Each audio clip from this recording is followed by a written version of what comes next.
Pria ini bernama Jacob. Selama masa Perang Dunia Kedua, Jacob dan keluarganya tinggal di asrama kampus dan dia merupakan direktur sebuah perguruan tinggi di Denmark. Di depan gedung universitas, meskipun tangannya sedang terkilir, putra Jacob yang bernama Soren ingin belajar mengibarkan bendera ke atas tiang.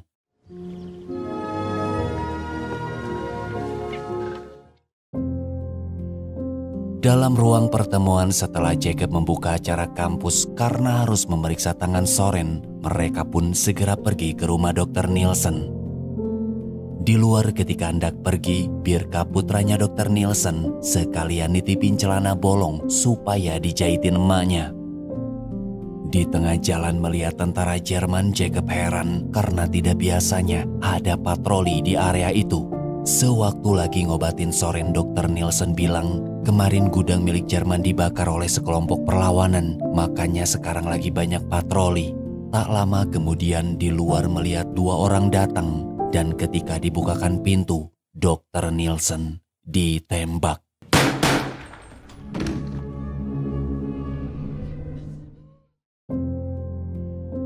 Setelah kejadian itu, malamnya sebelum tidur, Soren khawatir hal yang sama menimpa ayah. Supaya tidak takut, ayah menghadiahi miniatur pesawat kecil sambil bilang anak laki-laki itu harus kuat. Di pemakaman melihat Birka sedih, Jacob ngasih waktu buat nenangin diri. Tetapi Birka nolak dan mau ngajar di kampus supaya nggak kepikiran terus. Besoknya tersiar kabar bahwa sekitar 200.000 orang warga Jerman akan diungsikan ke Denmark. Kampus yang dikelola Jacob menjadi target untuk menampung mereka. Kemudian atasan Jacob yang bernama Hansen mengadakan pertemuan dengan komandan Jerman, bernegosiasi bahwa kampus mereka tidak bisa menampung pengungsi sebanyak itu. Tetapi komandan tidak nerima tawar-menawar. Dia malah bilang, liburkan dulu kegiatan mengajarnya. Harus ingat, negara kalian itu lagi dijajah Jerman. Sudah sepatutnya ikut aturan.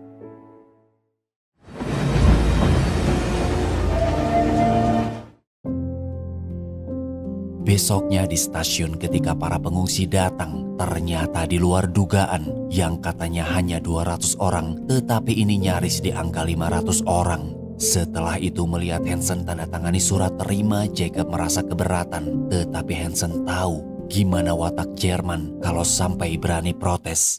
Oke, Achtung!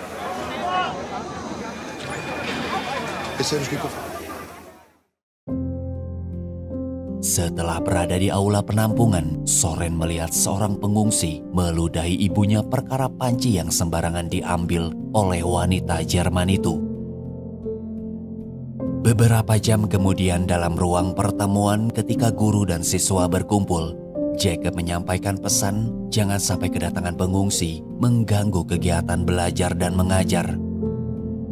Sewaktu lagi makan bersama, seorang wanita Jerman datang minta pertolongan karena bayinya sedang sakit. Di sana Jacob kaget mendengar bahwa tentara Jerman meninggalkan pengungsi tanpa obat dan makanan. Meskipun kasihan takut dituduh pengkhianat, Jacob tidak bisa menolong wanita itu.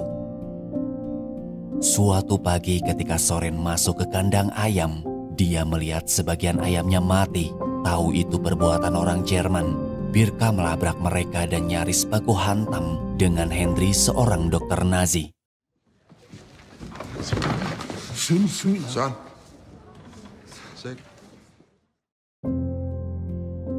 Suatu hari di sekolah, Soren melihat temannya dibully karena dia suka menolong pengungsi Jerman. Sehingga kejadian itu membuat Soren takut, dan ketika pulang sekolah melihat ayah sedang mengobrol dengan pengungsi, Soren jadi khawatir.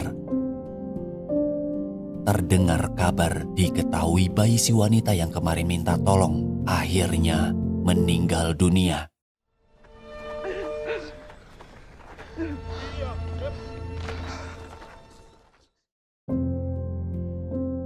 Di dapur setelah mendengar kabar itu, Liz berniat menyumbangkan susu untuk anak-anak pengungsi supaya mereka tidak sakit, tetapi Jacob melarangnya. Meskipun begitu, selang beberapa jam kemudian di balik jendela, Birka melihat Lisa diam-diam mengantarkan susu ke pengungsian. Besoknya di aula pertemuan, Jacob disidang oleh anggota kampus perkara perbuatan Lisa kemarin. Mengetahui itu, Jacob tak nyangka padahal sudah diperingati. Di dalam rumah sewaktu pulang melihat anak-anak Jerman diundang ke rumah, Soren marah lalu bilang seharusnya ibu tidak menolong musuh. Tak lama Jacob datang dan langsung mengantarkan ketiga anak itu ke aula penampungan. Jacob. Nej, jeg skal... Hvad Kasmir siger? Ikke mere mælk, ikke mere havregryn. Tilbage i gymnastiksalen. Sesampainya di sana, ternyata banyak orang yang meninggal. Karena prihatin, Jacob dan Liz bertanya kepada Dr. Henry penyebab kematian mereka. Dokter menjelaskan semua gara-gara virus menular dan sangat membutuhkan obat antitoksin untuk menghentikan penyebaran virus itu. Mendengar Jacob tidak bisa menolong, Henry bilang maka dia akan menggali kuburan lebih banyak lagi. Sepulang dari sana karena khawatir takut area kampus terjangkit virus itu, Jacob menelpon asosiasi medis meminta bantuan obat-obatan. Karena ditolak, Lisa teringat tentang Dr. Nielsen. Siapa tahu di kliniknya ada obat antitoksin. Mengingat terlalu beresiko, Jacob memutuskan pergi ke kantor komandan Jerman. Besoknya di dalam kantor setelah Jacob menjelaskan, tetapi tanggapan komandan malah bilang bagi Jerman mengobati tentara yang terluka jauh lebih penting daripada menangani pengungsi. Karena gak ada solusi, terpaksa Jacob pergi ke rumah Dr. Nielsen yang kebetulan pintunya tidak dikunci. Ketika berhasil menemukan obat antitoksin, tentara Jerman datang. Giv mig kitlen. Jacob pura-pura jadi dokter yang sedang praktek di klinik itu. Karena harus meyakinkan tentara, Soren disuruh menunggu di balai kota. Kalau 3 jam ayah gak datang, langsung aja pulang ke rumah. Forstår du det?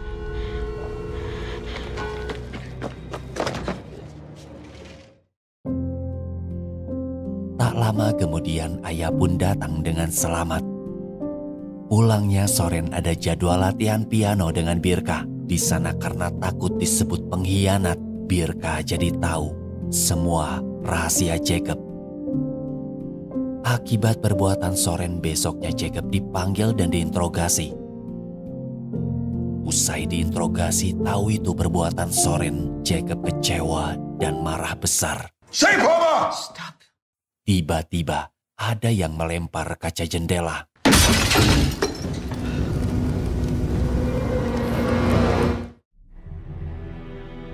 Karena panik, diam-diam Soren mengambil obat lalu berlari ke tempat penampungan. Di sana ia bertemu dengan Giselle, anak yang tempo hari ada di rumahnya. Setelah bertemu dengan Dr. Henry dan ketika memberikan obat tersebut, Soren bilang jangan ngelibatin keluarganya lagi. Esok hari di jalan karena dianggap pengkhianat, 2 orang pasutri ngeludahin Jacob. Melihat kejadian itu, Soren gak mau jalan sama ayah dan beralasan pengen main dengan temannya.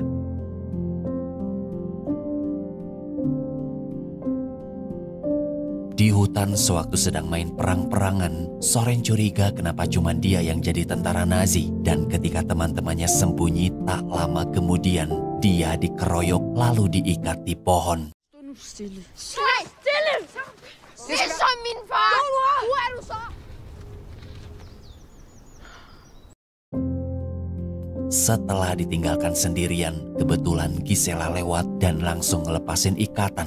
Bukannya ngucapin terima kasih, Soren malah pergi gitu aja.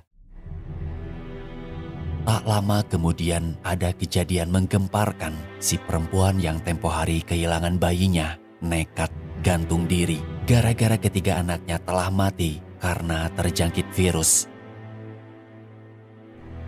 Setelah mendengar kabar itu, diam-diam Jacob mengambil buku data kematian yang meninggal kebanyakan dari anak-anak. Dia bertekad virus itu harus ditangani dengan serius. Melihat ambisi Jacob, Liz takut terjadi hal buruk menimpa keluarganya. Jacob cuman bilang, jangan pernah takut selama kita benar. Besoknya di aula pertemuan dengan modal nekat di depan siswa dan guru, Jacob mengajak semua orang bekerja sama dalam upaya menghentikan penyebaran wabah virus. Mendengar itu, gak ada seorang pun yang setuju. Karena capek dengan kelakuan Jacob, Hansen memilih angkat tangan dan gak mau berurusan lagi. Jacob pun menggunakan kelas menjadi ruang karantina. Tak lama kemudian Birka datang. Melihat Henry memakai atribut Nazi, dia marah dan kecewa kepada Jacob karena tahu bagaimana ayahnya dibunuh oleh Nazi. Melihat itu bukannya membela ayah, Soren lebih memihak Birka. Di sekolah di depan teman-temannya, Soren menghajar seorang anak Jerman. Dan setelah merasa bangga, ia pun nemuin Birka supaya tahu Soren bukan pengkhianat seperti ayahnya. Pembuktian itu dijadikan peluang bagi Birka memanfaatkan Soren untuk jadi kurir senjata. Mengingat dia masih bocil, jadi tentara Jerman gak bakalan curiga.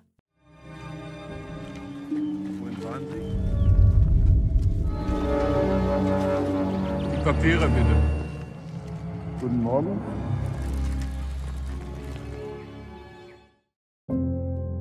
Di ruang karantina sewaktu Jacob meminta Henry sementara lepasin dulu pin Nazi tersebut, Henry menjelaskan demi setia kepada negaranya dia rela kehilangan anak dan istri. Pin itu adalah simbol penting, tanda pengorbanannya tidak sia-sia.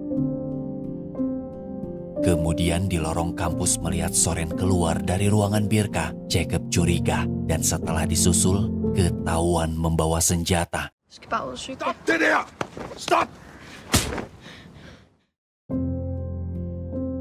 Saat melabrak Birka, Birka bilang Jacob adalah seorang ayah yang gagal. Malamnya tersiar kabar bahwa Jerman di Perang Dunia II dinyatakan menyerah.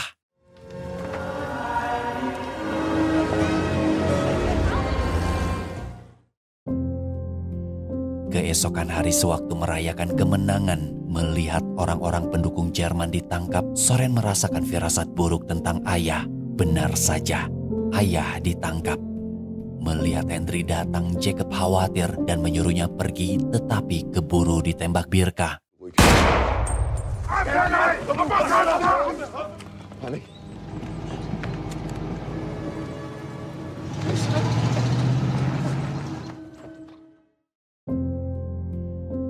Akibat kejadian itu, banyak pasien Dr. Henry berakhir di dalam lubang kuburan massal. Melihat Gisela batuk darah, Soren jadi khawatir dia akan mati seperti yang lain. Di dapur ketika Birka minta dibikinin makanan, Liz nanyain suaminya dibawa kemana. Tetapi Birka malah bilang Jacob sedang berpesta. Mendengar itu Liz kesal dan setelah diusir, Birka mengajak Soren pergi, tetapi dia nolak dan memihak ibu. Setelah itu Lisa harus membawa kedua anaknya tinggal di penginapan sempit sambil menunggu ayah bebas. Besoknya di dekat pagar pembatas, Soren menitip sepatu ke seorang wanita untuk diberikan kepada Gisela. Pulang ke penginapan, dia sedih melihat ibu sedang mengobati luka ayah yang baru bebas dari penjara.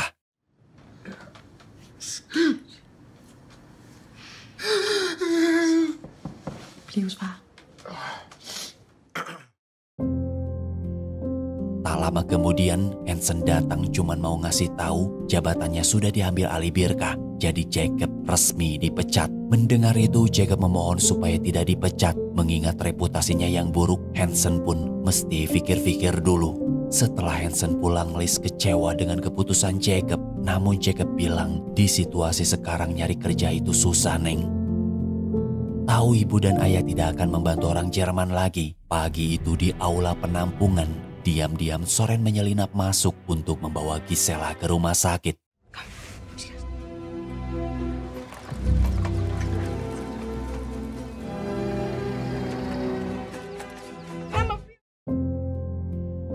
Setelah disusul, Soren diingatkan supaya tidak melakukan kesalahan seperti ayah karena memaksa ayah akhirnya luluh. Okay? Di tengah perjalanan ada patroli dan sewaktu diperiksa Soren bilang Gisela adalah adiknya yang mau berobat ke rumah sakit. Tak nyangka di sana ternyata ada Birka dan anehnya Birka mengizinkan Jacob pergi.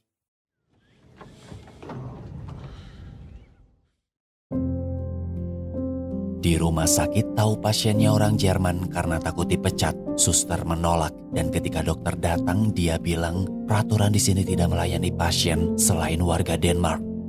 Melihat Soren memangku Gisela sambil memohon-mohon, dokter pun akhirnya luluh.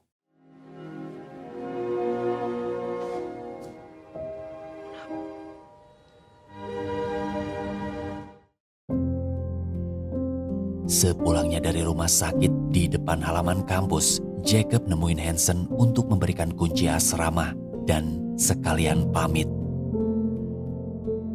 Di akhir cerita karena dicap pengkhianat, Jacob sekeluarga memutuskan pergi.